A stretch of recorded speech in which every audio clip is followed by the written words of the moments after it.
So there are two fundamental ways that you can use the Check Your Tude table. First of all is for yourself, because we're always finding ourselves in situations where we're triggered into a negative place. And the key there is that once you recognize that you're triggered, to step back and choose a green attitude that you can operate from. So no matter where that person is coming from, that really has nothing to do with your first step.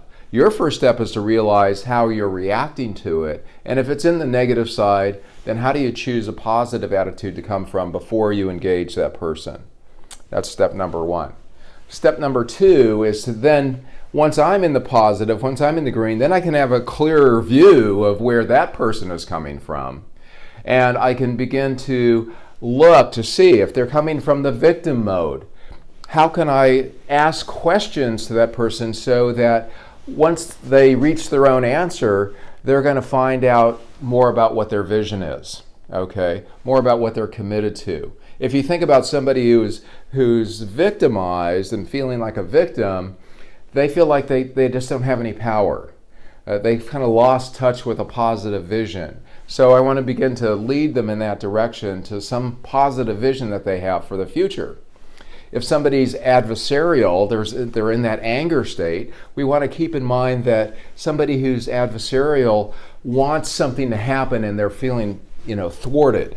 And if I can get them in touch with the goal that they want, the actual kind of concrete goals, and get them more in that activator mode, that's going to help them transform their attitude from being adversary to more of the activator.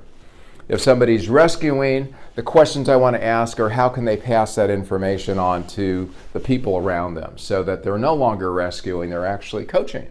And if somebody's cynical, the key is to ask them the questions about what's needed in this situation. What have they given up on in terms of believing in people, and how can they reestablish that?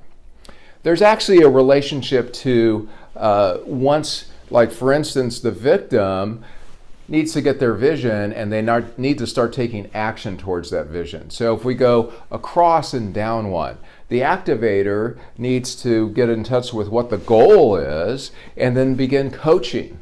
The rescuer needs to coach people and then commit to mentoring them so that there's a passing on of their knowledge and information. And the cynic needs to believe in people and then develop what their burning platform or what their vision is. So if we go across and then down one, this is another way that we can think about how do we help facilitate people, how do we help coach people to get into a positive state.